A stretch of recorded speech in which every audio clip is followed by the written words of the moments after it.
Hello everyone, welcome to Christchurch. My name's David, I'm the organist and assistant director of music here.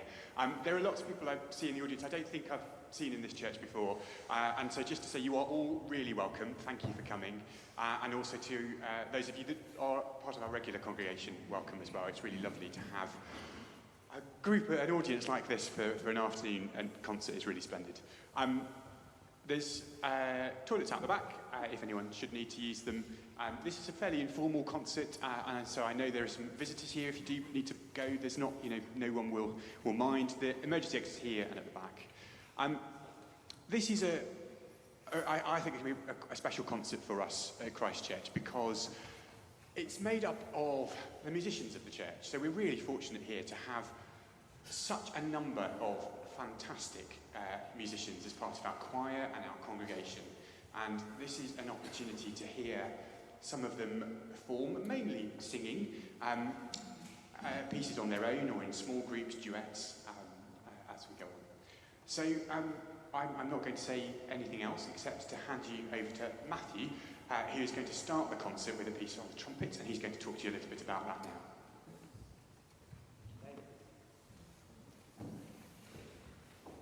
Good afternoon, everyone. Thank you for coming. So, the piece I'm playing is by a 19th century Frenchman called Jean-Baptiste Arban, which you probably haven't heard of him unless you're a brass player. And if you're a brass player, you have heard of him because he wrote our Bible, which, if you can see, is full of terribly difficult and boring exercises. But at the end, he has 12 more interesting pieces. One of which, the penultimate one, culminates in sort of the rite of passage for brass players, and someone once described it as having to dislocate your jaw in order to play it. I'm not good enough to play that, so I'm playing number 9, which you can see the title in your program. I'm not a linguist, so I'm not going to attempt to say it, but it's variations on a song which is variously translated as "Do you see the beautiful snow, the glistening snow, or the snow that shines?" I haven't managed to find anything about that original piece, but you'll hear the tune in the first movement, and then you will hear 3 increasingly complex variations on that. You'll know when we've got to the end because it has the most stereotypical possible ending to a piece of music, I think. So you'll know when we've got there, and I hope you enjoy it.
This afternoon I'm going to sing a folk song called Bushes and Briars.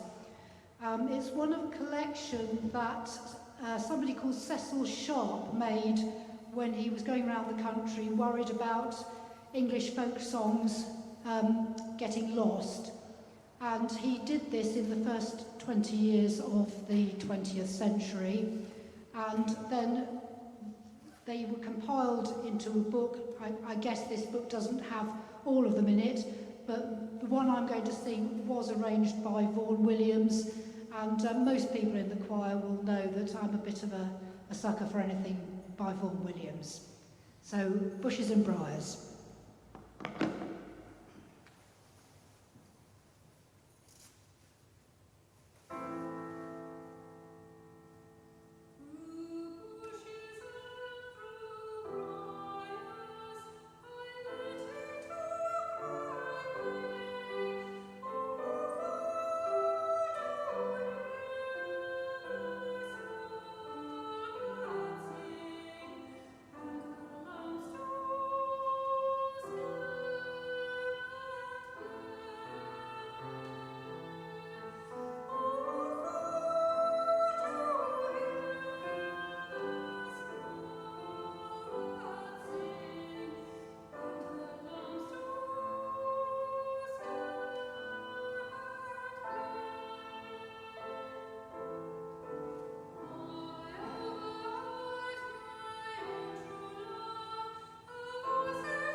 Thank you, Judith. I think that tune is so hauntingly beautiful, and Vaughan Williams just gives it the Vaughan Williams treatment and turns it into that, which was just absolutely beautiful.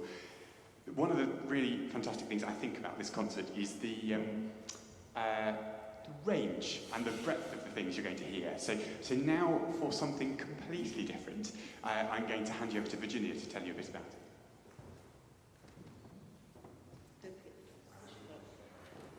Hello. It's not completely different because I am actually continuing the botanical theme. While I set up my kind of visual aid, here. I will tell you a little bit about what I'm going to sing.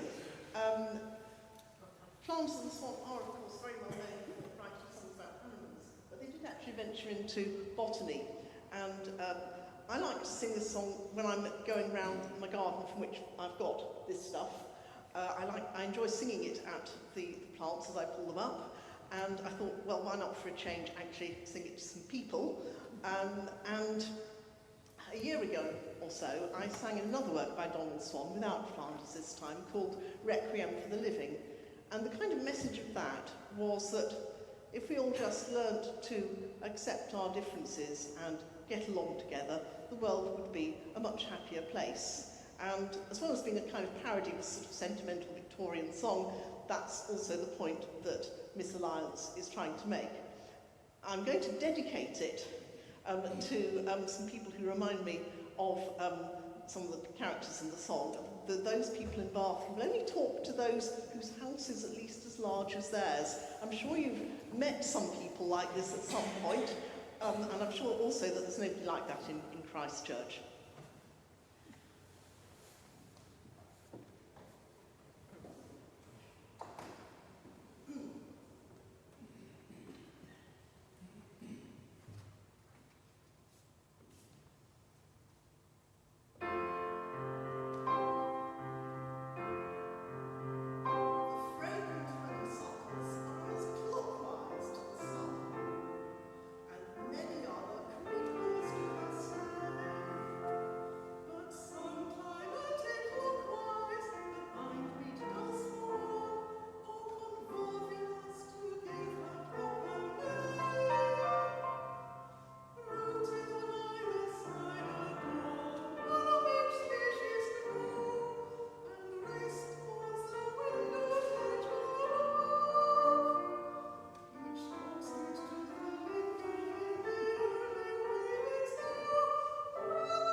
And sometimes when people come to the church, they ask me, oh, how does your digital organ sound so nice?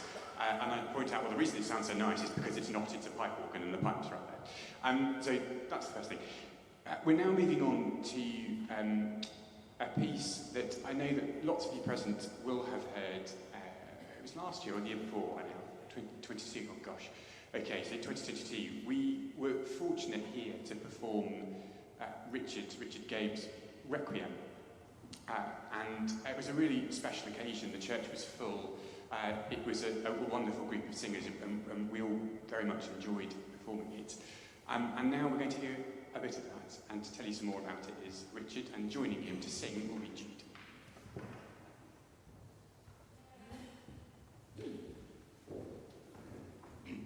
Thank you, David.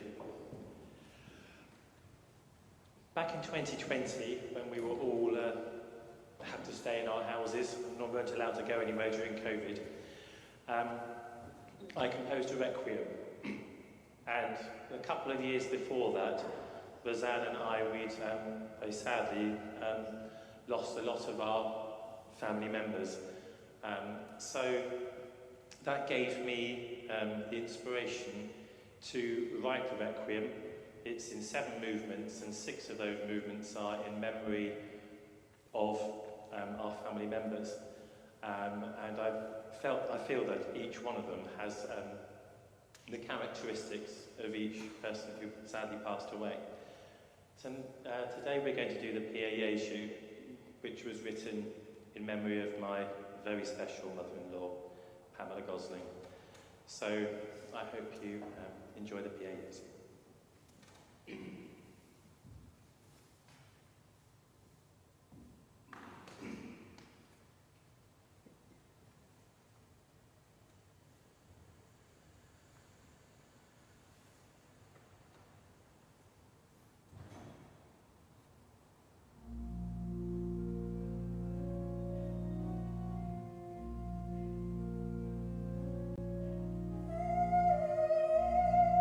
So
You two need to stay with me, I think.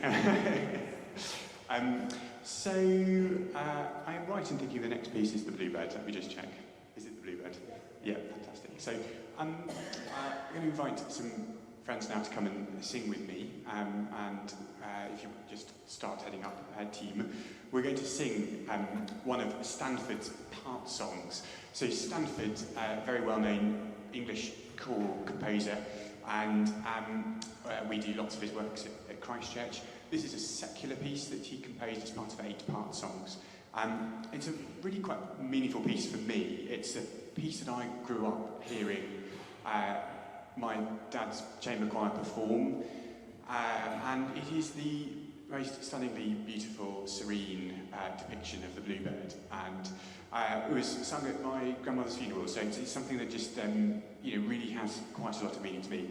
And it's really wonderful to be able to sing it with friends this afternoon, so I hope you enjoy this. This is the bird-themed part of the concert.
surprise. I'm not going to tell you what it is before I start playing, but it has a link to birds, sort of. The organ is slightly out of tune at the moment, and it will be tuned before the next recital. Actually, this is a good moment to talk about the next recital. So in a month's time, so the second Sunday in November, the details are in the programme, is the final concert in this series. David Wrigley, sat at the back, will be performing a concert of organ music with some links to Remembrance, but also to All Saints, and there's going to be Giriflé and Mendelssohn, amongst other things, and that looks to be really fantastic, so please do join us for that. The organ will be tuned for then. It hasn't been tuned recently, and there is one, well it has, but organs hate changes in weather, so it's been nice and stably in tune over the summer, and it always happens at this time of year. It's just gone slightly. So forgive the organ for sounding perhaps a little bit more French than it might do normally. But I still hope you enjoy the sense of what I'm about to play.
The next piece about birds is completely different.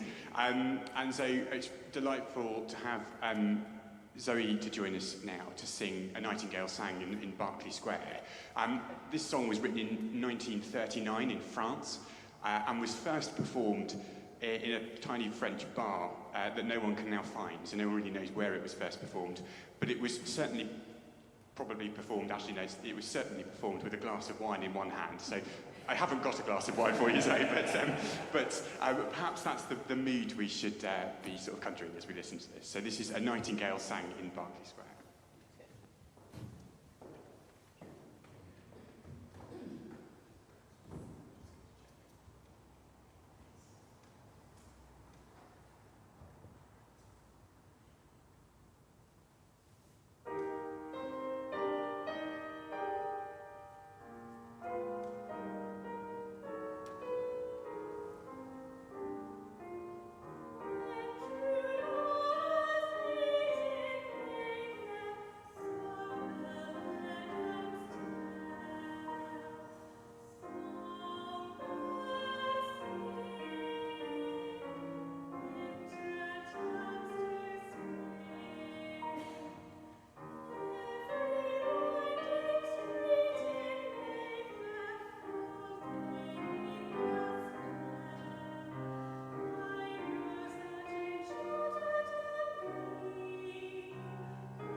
I'm going to hand over to Phil to introduce this.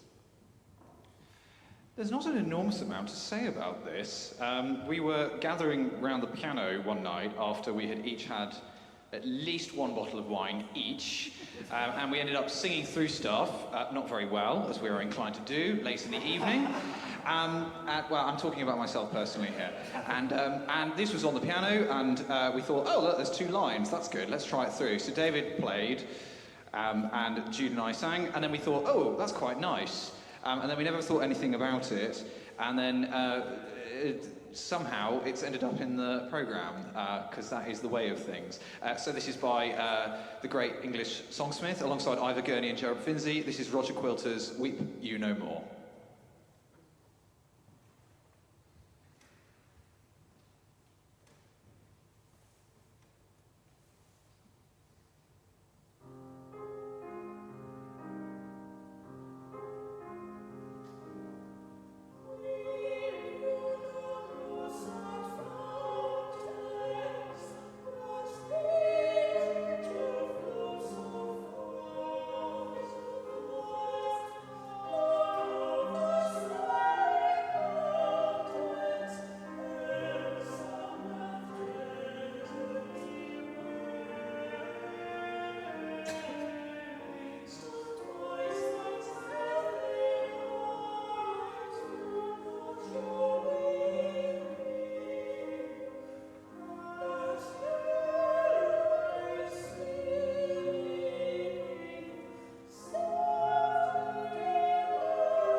On the home stretch of this concert now, and moving on to some Stainer. I hope the Crucifixion, Stainer's Crucifixion, doesn't need too much introduction, often performed around Passion Tide.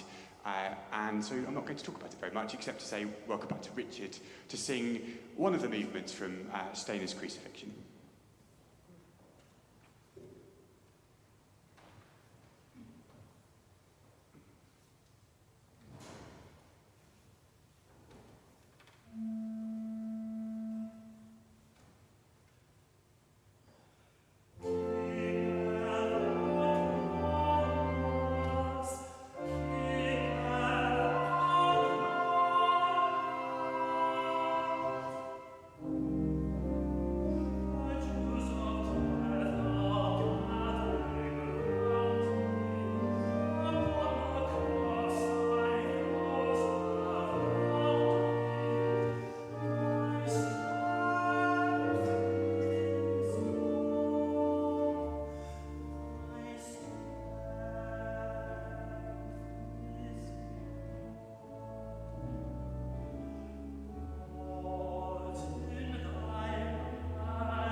Thank you, Richard. Thank you.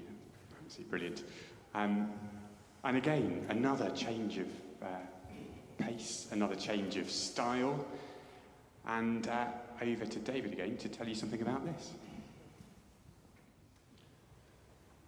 Back in the 1930s, George Gershwin wrote his big opera, Porgy and Bess. I don't know, it's not so often performed as a whole opera these days, and I suspect that few of you here this afternoon have ever been to see it. The plot is gritty, it is awful. It's a story, it's a love affair, of course, Porgy and Bess, but it's a story set in Charleston, South Carolina, on the dockside of people living in slums and appalling squalor. Porgy is a crippled beggar who has no friends. Bess is a beautiful young lady who's fallen into bad times because she has become the girlfriend of a thug. And she is not happy that he rules her coercive behaviour. And just reading about the plot the other day, I realised that all of these stories are completely relevant in 2020. That anything you read in the news refers to some of that.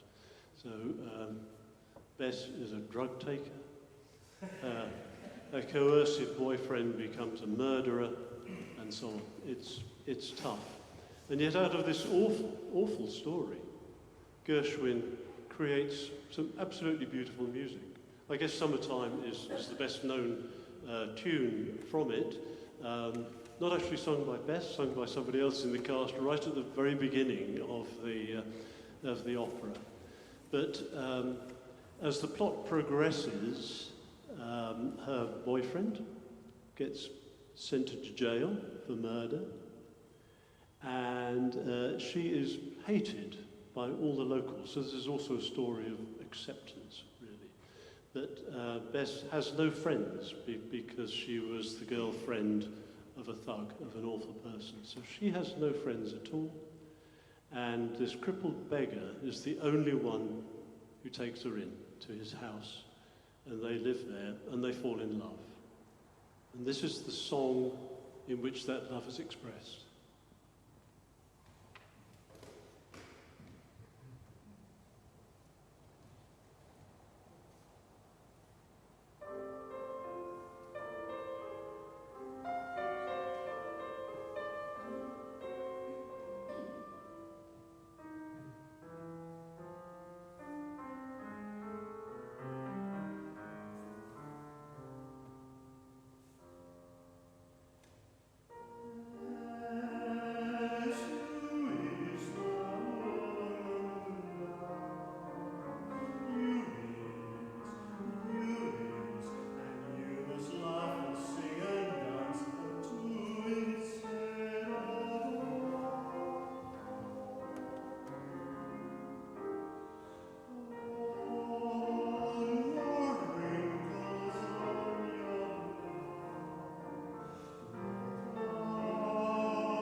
Thank you. Thanks, David and Jude. So I'm going to ask if all of the choir could start coming back up again. Thank you all for coming. Thank you for being here with us and supporting this. Thank you to everyone who has performed this afternoon. Performing as part of the choir on a Sunday morning is very different to what this group has just done in terms of performing solos and working on those at home, working on them with me. And so thank you for all the time you've all given and for braving it to come and join me to make music this afternoon. The next piece, however, is back to more traditional Christchurch. So this is the sort of thing that you will hear us sing week in, week out on a Sunday morning. And I thought that was a nice place to finish. So this is Stopford's arrangement of For the Beauty of the Earth.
Thank you very much. Thank you.